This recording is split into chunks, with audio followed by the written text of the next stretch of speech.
Welcome back.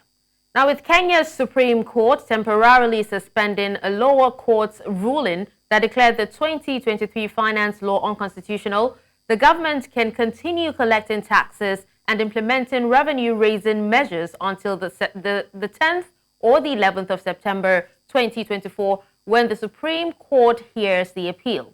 Now, the finance law was challenged after protests against measures like increased fuel tax and a new housing tax. President William Ruto's government argues that tax increases are necessary to fund development and also to pay off debts. And the court's decision is aimed at maintaining budget stability. Now, joining us to discuss further on this, we have Chris Otieno, CEO and lead consultant, SATE East Africa Ltd, Nairobi, Kenya. We also have Caleb Wanga, coordinator, Usalama Reforms Forum in Nairobi, Kenya as well. Good evening, gentlemen. Thank you for joining us. Good evening. Thanks for having me. All right, let me begin with Chris. Now, Chris, first of all, while we're trying to, find a basis or foundation to everything that has occurred, what are the specific provisions of the 2023 finance law that were deemed unconstitutional by the lower court?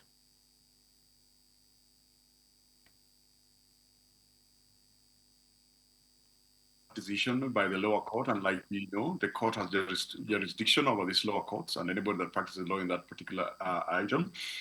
The areas that were found unconstitutional were quite a number. One of them, we had housing levy, we had increases in taxes in terms of 16% VAT chargeable to all goods and services within the country. And this raised a lot of heat amongst the opposition, and they went to the streets, and this ended up in something else being done, which threw out the whole bill into many tantrums. This led to the Court of Appeal nullifying this and saying that it was unconstitutional, and that's what has been revisited right now by the Supreme Court of Kenya, and that has been set aside. This allows the government to go on and collect taxes and like the president says, this is basically to help in funding development and pay off heavy public debt. So these are the items that were really rejected by the mass, led by the opposition in my country, Kenya. Okay. Now, let's come back to you, Caleb. Now, Caleb, what are the risks, of the Supreme Court overturning the lower court's ruling? Yeah, thank you so much. You know very well that each government runs on taxes that have been raised which are raised within the constitution, within the law. But as my colleague have said, that the government runs risk of failing to collect some of the monies that they require to give basic services. But remember what the court raised following appeals by Okoitio Mtata and the team regarding deductions and illegal deductions from people's incomes, which brought about the issue. And then the second thing is about lack of proper public participation as enshrined in our constitution. This would easily lead to interfere with some basic services that are provided by the government. And as you know, the economic situation is also not very, very good here. So we are waiting to see how the whole thing will turn up within a certain period of time. But we hope that there are critical directions that were given by the courts that the government need to, like going out afresh to seek public opinion on certain provisions of the act. Okay, Chris. Now, while we wait, now you earlier linked, the whole finance bill, the court overruling, and everything to the protests. Now, do you think that the government's handling of the protests influenced the Supreme Court's decision to suspend the lower court's ruling that, bringing back the finance bill? Is there a link there? There could be a lot of links that we can see here, but what we know is that these civil strife are the ones that drove changes to include the president withdrawing the 2024 bill, and also leading to quite a number of persons losing their jobs in the government. So we can say that this is quite a number of spiral effect, but the biggest thing would be that right now, as a nation, we are in very big debt. Allow our country to flow. We have a new minister of, we have a new cabinet secretary who's gone into the finance docket, And you're basically saying that the government needs to raise about 346 billion Kenyan shillings to be able to run its 2020, 24, 25 budget. And that means a lot. That really means a lot to our country. Yeah. There's also delay in funding from IMF. And there's over borrowing from our country. So basically what we are saying as a nation, our loan burden, our loan burden is quite high. And the government needs to find a way to raise money to be able to circumvent this burden that we have as a nation. So yes, this must have been instigated by a number of processes, and that's why they're offering an objection to this finance bill. And also, we know that the appointment of the judges in the court of Kenya, and that is politically influenced. So because these have put a government in a position that we are unable to operate because of lack of a legal backing to enable them raise taxes and raise money to run the government, there must have been some behind-the-scenes discussion with the government and the judiciary, and this paved the way for this suspension to go the way that it has gone. So there are lots of dynamics behind the scenes and in front of the scenes that could have influenced that. There could also be a legal backing to them having taken that decision. But like I've said, there's quite a huge number of dynamics that led to this happening the way it has happened. All right, let's hear Caleb's thoughts. You did say that, there have been no objections to the bills after the Supreme Court actually overturned it. So let's hear from you, Caleb. The moral question regarding tax collection about the usage, the openness, the integrity, even of the people charged with this. Actually, the main concern from a civil society perspective is the kind of debts that we are servicing, debts that were collected and nobody's not how much exactly got into the country and what kind of projects were undertaken using debt. So like 80-70% of the money collected through taxation is used for servicing debts that are not clear. And these are what is annoying Kenyans, and this is why people go to the streets. This is why people decide to go to court to challenge the entire system. Actually, as my colleague said, that there are new appointments in the cabinet. So it's a matter of wait and see to see what difference they will bring into the government. But you realize that we are heavily burdened, and it's not clear how the entire thing is going to run. So we are still headed into problems ahead, but it's a matter of wait and see how the whole thing will turn out. All right. You talked about, the new appointments. We've spoken to a few analysts, previously on this show, and they seem to think that, these appointments might not make any difference. Now, Chris, to so many Kenyans, the Supreme Court just gave the government a free pass to continue exploiting them, with oppressive tax measures. What message do you think that the Supreme Court is sending to, especially the protesters, through this decision? There's quite a huge load here of message that is being sent by the Supreme Court to my fellow Kenyans, Gen Z protesters, and this kind of all people that are there in my country. The message is quite clear that they will disregard the interest of the common citizen of Kenya.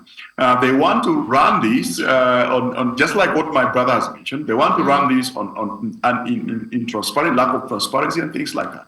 We cannot fathom from where we are seated how our country accrued a domestic debt that stands about $750 billion against a national budget of 1 trillion Kenyan shillings. It's two different things, quite of a big disparity.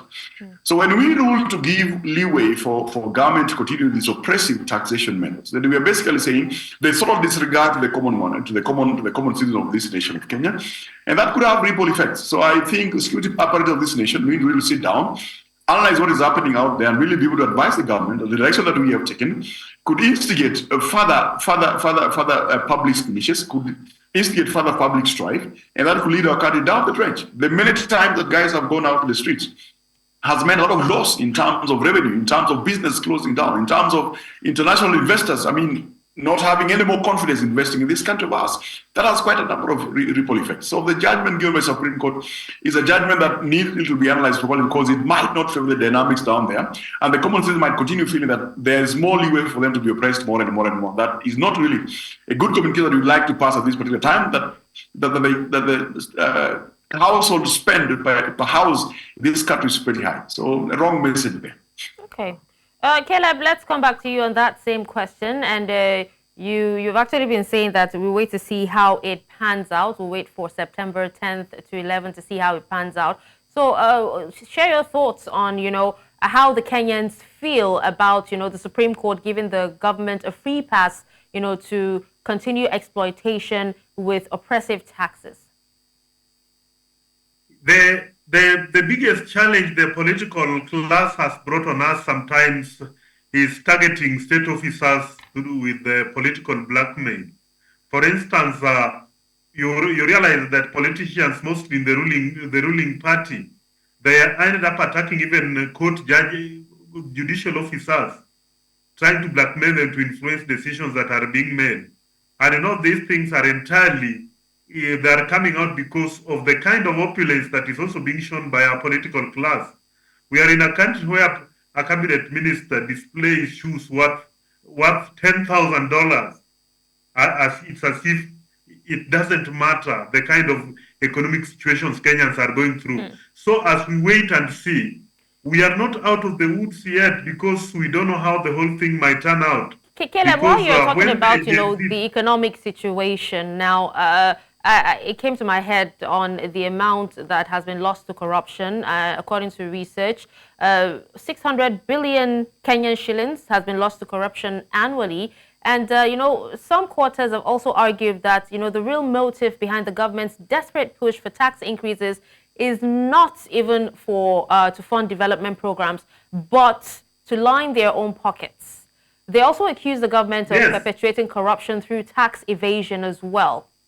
Share your thoughts on this. It's about politicians lining their own pockets. You go to hospitals, there are no drugs. Every sector, public sector, there are strikes. Doctors, teachers, engineers, everybody's on strike because of the issues related to governance and issues of remuneration of public servants. But you see the opulence that politicians are displaying. It's what's annoying Kenyans. And that is the main reason why we are still in a big problem. And we don't know how this thing will turn despite some of the decisions that have been made by court.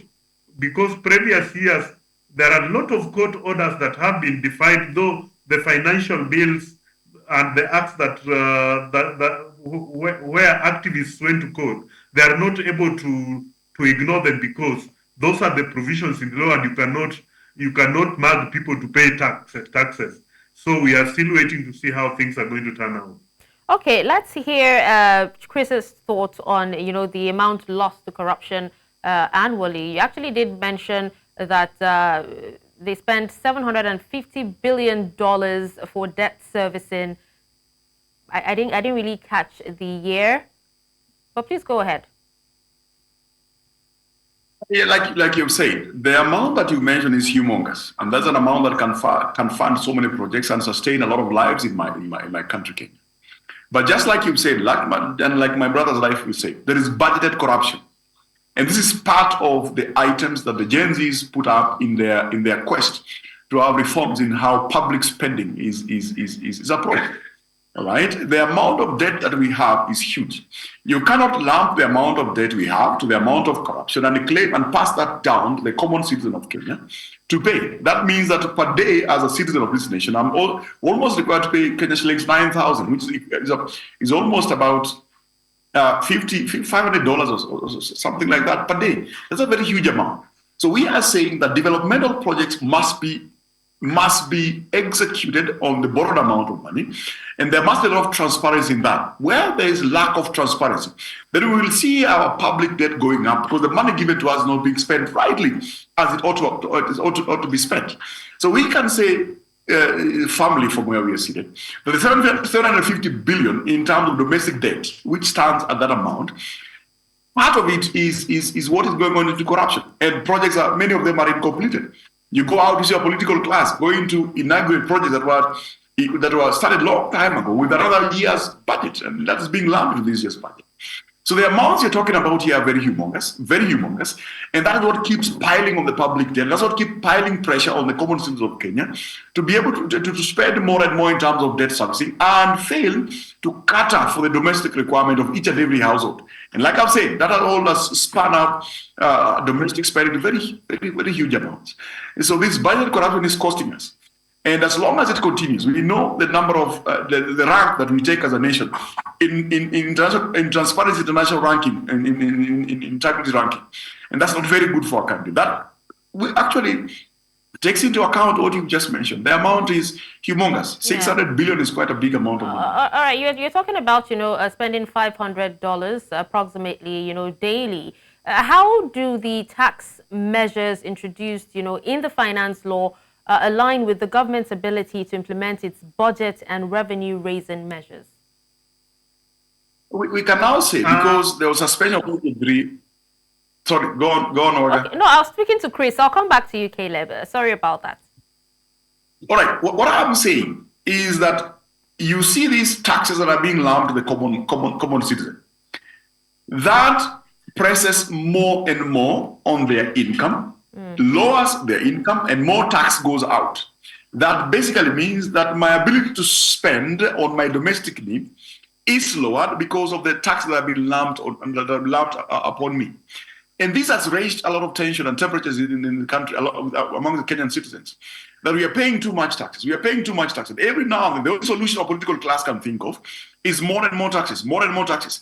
But they're not thinking of, for example, creating more jobs to have more population to tax. They're just thinking of taxing the less number of guys working for them to pay more. For example, housing levy.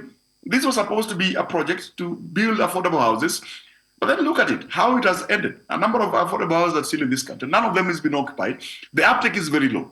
So basically, we're investing in projects that don't even have uptake. People are not even buying these houses. More and more money going down the drain in form of waste. And when a contractor takes up that contract to build these houses, of course, like you said, some money will go into the pocket of those people that are project managing or managing that project. And that lumps more and more. We end up spending more in terms of our debts, paying our debts, and things like that. And that is not right. We need to sustain a population that is healthy, financially, that is healthy, mentally, that is healthy, that is also cohesive in terms of national unity and items along those lines. That makes our country globally healthy and also nationally very healthy. But in the absence of that, owing to taxation, we'll find more and more strifes going on, and that will debar investors coming into our country, and that means less cash flow, and that is more and more strain the common citizen, and that will mean a lot. More and more of people might even want to go out to the streets and continue with demonstrations to really try to allay the possibility of more taxes being lumped upon them. Okay. So the situation for us continues to be dire. Okay. Let's hear from Caleb. You had something to say with how the finance law aligns with government's ability to implement its budget and revenue-raising measures. We cannot stay in a country where it's only about taxation but does not create environment for investments or skills development. It's like milking a cow that you have not taken for pasture. And this is what is bringing the problem. That's why the cost of life is going up. We are not able to protect even local industries from unnecessary importation of things that can be developed in the country that can create jobs. And this is the biggest problem we have. And this is why we have a bulging youth population that are jobless, that are now literally taking the country hostage. Actually, if we continue in this path, we are headed into problems. And as I said earlier, we have debts that are not even clear. And this has been challenged several times. What kind of debts are we paying? Are we paying some debts that had been paid before, or what is actually going on? And this is why my colleague have said, we have budgeted corruption. Money is taken from the system, taken out of the country. You hear politicians buying properties out of the country as the country is draining in serious economic problems. Okay. So you talked about the country being in serious economic problem, and Chris did say earlier that if nothing is done about it, in time, that it might lead to more protests, more dissenting voices, or even more violence. Now, President Ruto himself withdrew the finance bill in June, which shows that they knew that something was off or it was inequitable. Does the Supreme Court's decision prove that the system is rigged against its people? Let's hear from you, Caleb, and then we move to Chris. The president withdrew he refused, he declined to sign the bill. But remember, again, some of the provisions of the same bill has been reintroduced to Parliament through a supplementary bill. So it's like pretending to remove something from one pocket and putting it in another pocket using another arm. So these are the challenges that we have. And the president and his friends, it seems that they have not even internalized the gravity of the situation, the gravity of the economic situation facing the country. That is why to them it's about taxation. They don't care about any discordant voices that are coming out. So this is part of the problem that we are facing here. Okay, so let's hear from you now, Chris.